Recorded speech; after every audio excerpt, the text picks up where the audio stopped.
ঘূর্ণিঝড়ে অস্তিত্ব হারালো ভাইরাল সূর্যমুখী বাগান। রাজ্যের ফুলপ্রেমীদের মনে নিরানন্দের থাবা বসালো কালবৈশাখী ঝড়। চরিলাম বিদ্যালয় সংলগ্ন ফুল চাষী সঞ্জিত দাসের ভাইরাল হওয়া সূর্যমুখী বাগান ধূলিসাৎ করে দিল কালবৈশাখী ঝড়। সূর্যমুখী ফুলের প্রতি মানুষের আনন্দ, আগ্রহ এবং চাহিদা দেখে আগামী বছরও তিনি ফুল চাষ করবেন বলে জানিয়েছেন। কালবৈশাখী ঝড়ে একবারে সব ফুল গাছ তছনছ করে রাখছে।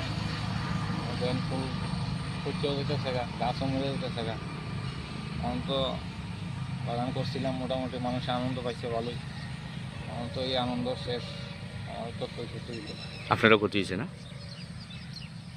মানে ফুলপ্রেমীদের আনন্দে আঘাত আনছে কালবৈশাখী। কালবৈশাখী দেখে জায়গাটার নাম কি তা? আপনার নাম? সঞ্জিত দাস। আপনি মানে এই প্রথম করছেন এই চাষ না?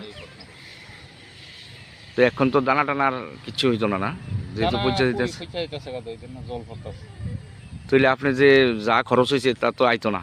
না খরচ হয়তো, তাইলে এতদিন যে ভাইরাল হয়েছে বা টিকিট করা হয়েছে সেই মূল্যটা দিয়ে আইব নি? না আইতো না। খরচ 10 টাকা করে করছে তারা। আপনি পাইছেন নি? আইসি অল্প। মানে এটা কারা করছে ভিজিটার? এটা তারা গ্রামের পোলা অনেক, গ্রামের ফলাফাইন মিল্লা। তারা তো ভিজিটের টাকাটা আপনারা দিছেনি কিছু? পরিশ্রম তো আপনি করছেন, আর তারা কিছু নিছে নাকি? তা আর করবেন নি সামনের বার? আশা আছে তো করো।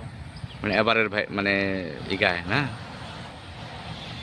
তেল যেই উদ্দেশ্য নিয়ে করছেন সেই উদ্দেশ্য সফল হয়েছে না? না, সূর্যমুখী ফুলের দাম বীজ থেকে তো তেল হয়, তো এখন তো কিচ্ছুই তো না, সব পয়সা গেছে।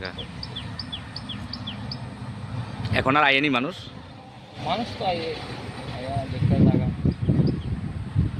নষ্ট হয়ে গেছে, তো আর বাগানের নামে না।